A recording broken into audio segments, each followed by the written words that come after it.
नमस्कार दोस्तों, एक नई फिल्म आ रही है रजाकार। ये फिल्म कई भाषाओं में है, जिसका टीजर रिलीज हो गया है। टीजर को देखकर पहली बार यही ख्याल आ रहा है कि इसमें जो दृश्य दिखाए गए हैं, अगर सच में उतनी क्रूरता हुई थी तो बहुत ही गलत हुआ था। लेकिन अगर इस हद तक बर्बरता नहीं हुई थी जितनी कि फिल्म में दिखाई गई है, तो ये फिल्म के गलत मकसद की तरफ भी इशारा कर रहा है। रजाकार को लेकर ये दावा किया जा रहा है कि ये फिल्म भारत के इतिहास की सच्ची घटनाओं पर आधारित है। इसमें बताया गया है कि कैसे 15 अगस्त 1947 को जब भारत को स्वतंत्रता मिली, तब हैदराबाद आज़ाद नहीं हो पाया था। वहाँ निजाम का शासन इस्लामी शासन था। बता दें कि रजाकार की स्थापना कासिम रिजवी ने की थी। उसने मजलिस-ए-इत्तेहादुल मुसलमीन यानी MIM नाम से एक पार्टी बनाई थी। वो एक फौजी की वेशभूषा में रहता था और हिंदुओं पर अत्याचार करता था। फिल्म में कई ऐसे दृश्य हैं जो रोंगटे खड़े कर दे रहे हैं। जैसे एक दृश्य में दिखाया गया है कि कासिम रिजवी ने हर घर पर इस्लामी झंडा लगाने का आदेश दिया ताकि निजाम के शासन को बनाए रखा जा सके। फिल्म में उसे ब्राह्मणों का यज्ञोपवीत काटते दिखाया गया है। टीजर में ये भी दिखाया गया है कि कैसे घोड़ों पर बैठकर रजाकार आतंकी हिंदुओं का तलवार और बंदूकों से कत्लेआम कर रहे थे। हिंदुओं की मूछें मुड़वाकर उन्हें इस्लामी टोपी पहनाई जा रही थी। रजाकार फौजी कह रहे हैं कि जो काफिर इस्लाम अपनाने से मना करे उसे खत्म कर डालो। फिल्म में ब्राह्मणों की शिखा जबरन काटे जाने की घटनाएं भी दिखाई गई हैं। एक दृश्य में एक इस्लामी कट्टरपंथी को एक पुजारी के पूजा के लोटे में थूकते हुए दिखाया गया है। एक दूसरे दृश्य में दिखाया गया है कि सैकड़ों हिंदुओं की हत्या करके उन्हें पेड़ पर लटका दिया गया है। फिल्म के एक दृश्य में दिखाया गया है कि एक ब्राह्मण को धारदार हथियार के ऊपर डालकर उसका शरीर चीर डाला गया। अभी फिल्म के टीजर ही रिलीज हुई है, लेकिन फिल्म अभी से ही सवालों के घेरे में है। पार्टी नेताओं का आरोप है कि तेलंगाना में इस साल के अंत में चुनाव होने हैं और इसीलिए चुनाव को प्रभावित करने के लिए इस फिल्म को रिलीज किया जा रहा है। आरोप है कि भाजपा विधानसभा चुनाव से पहले इसका प्रचार करना चाहती है। राज्य सरकार की चिंता है कि इस फिल्म के आने से राज्य में सांप्रदायिक सद्भाव बिगड़ सकती है। यह फिल्म पूरी तरह से रजाकारों द्वारा हिंदुओं पर किए गए अत्याचारों पर केंद्रित नजर आती है।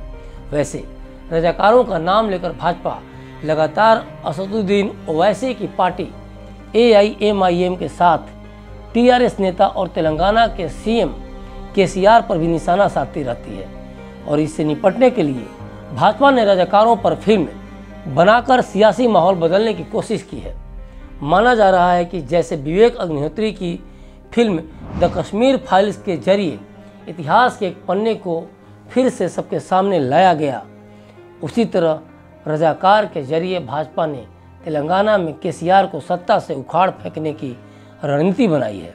इस फिल्म के निर्माता भाजपा नेता गुड्डूर नारायण रेड्डी हैं और यता सत्यनारायण फिल्म का निर्देशन कर रहे हैं।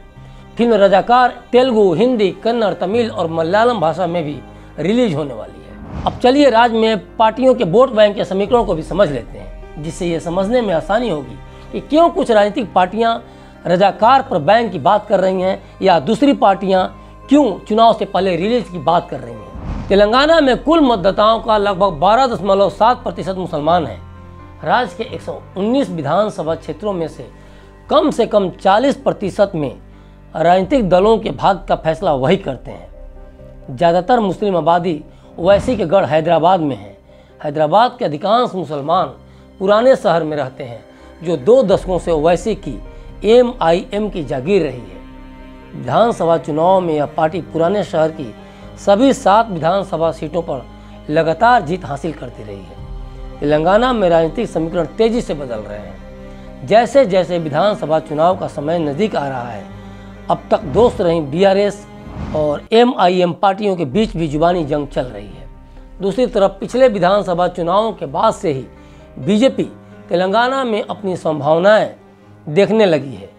BJP को ये साफ पता चल चुका है कि ओवैसी के रहते तेलंगाना और ख़ास तौर पर हैदराबाद के मुस्लिम वोटर उनके पाले में नहीं आ सकते हैं। इसीलिए वो अब मुस्लिम आरक्षण को ख़त्म करने की बात कर बाकी समुदायों को लुभाने की कोशिश कर रही है। बीजेपी की नज़र राज्य के OBC और SC ST वोटर्स पर है। अब वो दलित वोटों पर टारगेट कर रही है। सवर्ण वोटर्स को अपने पाले में बीजेपी की लाना आसान भी है। ऐसे में ओबीसी और अन्य जातियों को अपने पाले में लाना बीजेपी के लिए जीत की चाबी बन सकता है। बता दें कि तेलंगाना में दलितों की संख्या मुस्लिम और अल्पसंख्यकों से ज़्यादा है। दलित वोट राज्य में करीब 17% हैं। अब चलिए जान लेते हैं कि जिस रजाकार की यातनाओं को लेकर ये फिल्म बनी है, जिसे लेकर इतना विवाद हो रहा है, कौन थे वे। ब्रिटिश राज के दौरान हैदराबाद में नवाब बहादुर यार जंग ने मजलिस-ए-इत्तेहादुल मुसलमीन यानी MIM नाम की एक पार्टी बनाई। ये मुस्लिमों की एक मिलिशिया यानी आम लोगों की सेना थी। कहा जा सकता है ये फौज भी नवाब की सेना की तरह ही थी। बहादुर यार जंग के बाद रजाकारों की इस फौज की जिम्मेदारी कासिम रिजवी ने संभाल ली। रजाकारों का मूल उद्देश्य हैदराबाद को भारत से अलग पाकिस्तान की तरह ही एक इस्लामिक राज्य बनाना था। मौलाना कासिम रिजवी के कमान संभालने के बाद रजाकार और भी ज़्यादा उपद्रवी हो गए थे। इन्हें लेकर भारत सरकार के पास रिपोर्ट्स भेजी गई, जिसमें दावा था कि रजाकार बहुत ताकतवर हैं और उनके पास अत्याधुनिक हथियार हैं, हवाई शक्ति है और बख्तरबंद गाड़ियां भी हैं। जितना रजाकार ताकतवर नहीं थे, उससे ज़्यादा असरदार तरीके से रजाकारों को लेकर अफवाहों या दावों में उन्हें ताकतवर बताया जाता रहा और इन्हीं दावों और अफवाहों के दम पर निजाम भारत सरकार के सब्र की परीक्षा ले रहे थे। बंटवारे की बातचीत के दौरान करीब 550 रियासतों को भारत या पाकिस्तान में से किसी एक को चुनने का विकल्प दिया गया था। तब हैदराबाद के निजाम ने इसे आज़ाद मुल्क घोषित करने की बात कही थी। इधर हैदराबाद में भारत विरोधी गतिविधियां चल रही थीं। पाकिस्तान द्वारा भारी मात्रा में गोला बारूद वहां भेजा जा रहा था और भारत में विलय के पक्ष में रहे हिंदू जनता की रजाकार सेनाओं द्वारा हत्याएं की जा रही थी। इन सब को देखते हुए 12 सितंबर 1948 को कैबिनेट की एक अहम बैठक हुई, जिसमें नेहरू और पटेल के साथ उस समय भारतीय सेना के सभी बड़े अफसर मौजूद थे। सरदार पटेल ने बैठक में कहा कि हैदराबाद भारत के पेट में मौजूद एक कैंसर का रूप लेता जा रहा है, जिसका इलाज एक सर्जिकल ऑपरेशन करके ही संभव है। मीटिंग में मौजूद सभी सेनाध्यक्षों ने इस बात पर अपनी सहमति दी, लेकिन एक सेनाध्यक्ष जनरल रॉबर्ट बूचर इस फैसले के खिलाफ थे। जनरल रॉबर्ट बूचर ने मीटिंग में यहाँ तक कह दिया कि अगर मेरी बात नहीं मानी गई तो मैं कल ही अपना इस्तीफा दे दूंगा। उनके इस्तीफे की बात सुनकर सारी मीटिंग में सन्नाटा छा गया। डरे हुए नेहरू ने सरदार पटेल की ओर देखा। सरदार पटेल ने मुस्कुराते हुए कहा कि जनरल बूचर, आप अगर देना चाहें तो कल क्यों, आज ही अपना इस्तीफा दे दीजिए। लेकिन हैदराबाद में ऑपरेशन कल से हर हाल में शुरू होगा। इतना सुनते ही जनरल बूचर गुस्से से लाल होकर उस मीटिंग से चले गए। हैदराबाद ऑपरेशन को ऑपरेशन पोलो और ऑपरेशन कैटरपिलर का नाम दिया गया। 5 तरफ से धावा बोला गया। हवाई हमले का जवाब देने के लिए पोलो एयर टास्क फोर्स भी बनाई गई थी। जिस रजाकारों को लेकर हवाई दावे किए जाते रहे, वही रजाकार लड़ाई शुरू होते ही घुटने टेकने लगे। उनके पास न ही हथियार थे और न ही लोग। निजाम की कोई एयरफोर्स भी नहीं थी। बख्तरबंद गाड़ियों की स्थिति भी बदतर थी, वो चल तक नहीं सकती थी। सेना के सामने रजाकारों ने घुटने टेक दिए और 17 सितंबर 1948 को हैदराबाद का भारत में विलय हुआ। तो ये था रजाकार को लेकर हमारा विश्लेषण।